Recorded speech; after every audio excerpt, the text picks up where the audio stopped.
Welcome back. It's time for more talk with Marilu Schmier. She's the author of Waiting for Weston. It's a book that is available spring of 2012. Marilu, Yes. We've done a lot of questioning about serious topics, and I was wondering more about the practical day-to-day things, like, how does Weston communicate with you, his mother? How does he communicate with his family? And then, the people who can't hear him telepathically.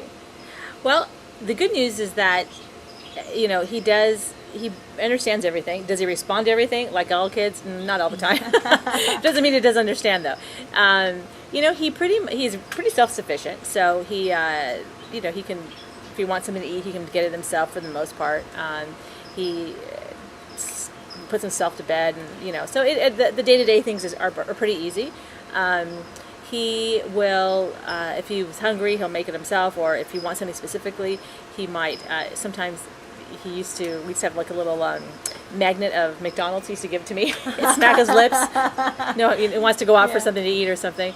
It's pretty, for the most part, he is such an easy boy that if he wants something, he'll do it himself. When we do schoolwork, which is another example, because I can't hear him telepathically, he, as I told you before, he taught himself to read, and he actually has this amazing ability to pretty much teach himself anything as far as book learning goes, which makes it easier for me with homeschooling. But he'll say that everything is available to everybody, the knowledge is available to everybody, and he just remembers how to tap into it, which we all can do. I don't know how, but he says we all can do this. So the good news is when I homeschool him, I actually have a whiteboard that I put up on the wall, and he actually likes to sit on the floor.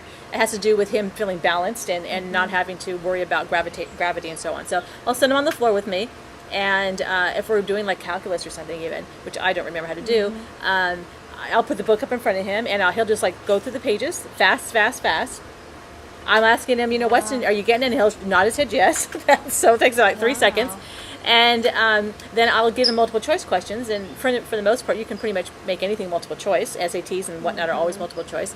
So I will blow up the questions, and I'll put it on the whiteboard, and it'll be maybe 4 answers, and he'll have to choose from A through D, and I'll put the question with the 4 possible answers, and he'll select A through D, and I would say probably 99% of the time it's right. If he is incorrect, it's because he's going too fast, or he's trying to eat his pizza, trying to play with the dog at the same time of going to school.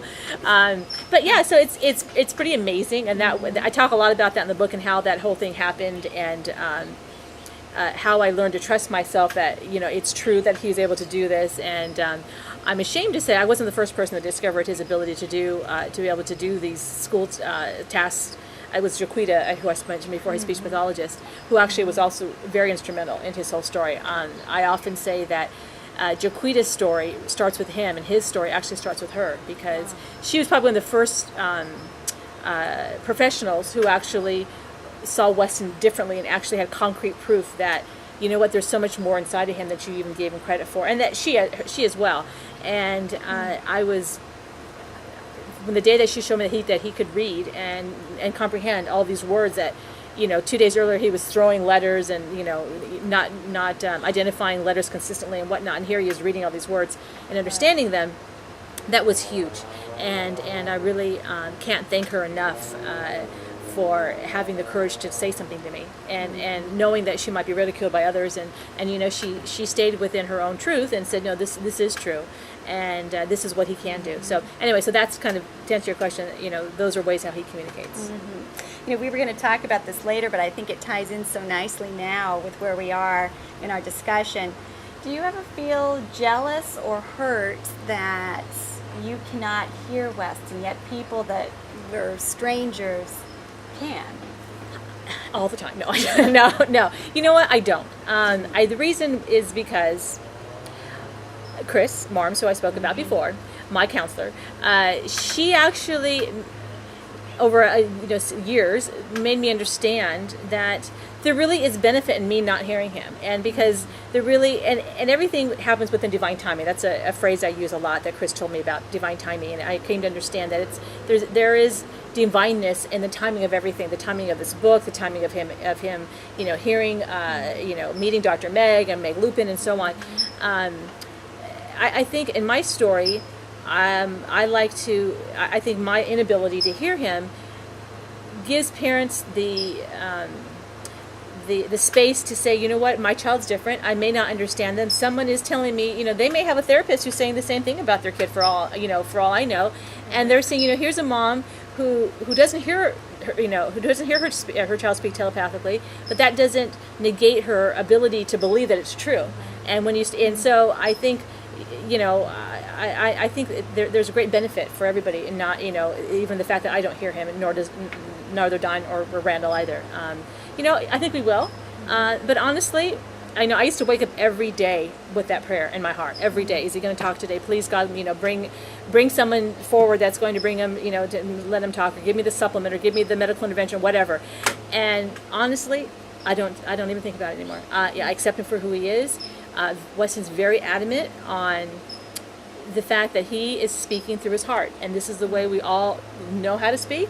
We have forgotten how to speak that way, but we need to remember to speak that way, because according to Weston, if you speak through your heart telepathically, you can't lie.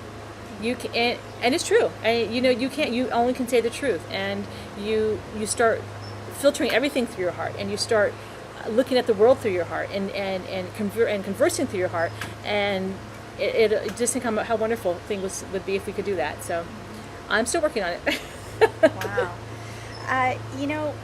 How does Weston accept his abilities?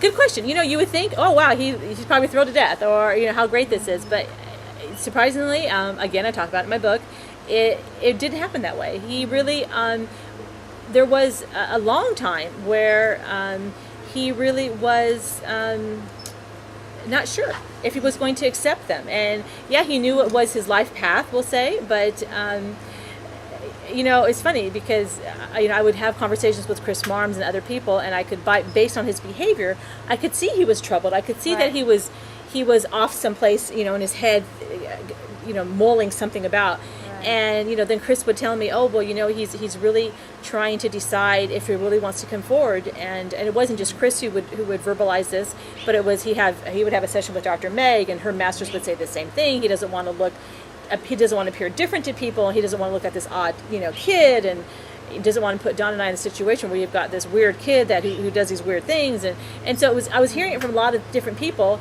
and it was something that actually it took him, I would say, when he turned 12, there's a really interesting part in the book where he had just had a session with Dr. Meg, and her masters, or the people who she works with. These are ascended beings that she works with. So we call them the masters.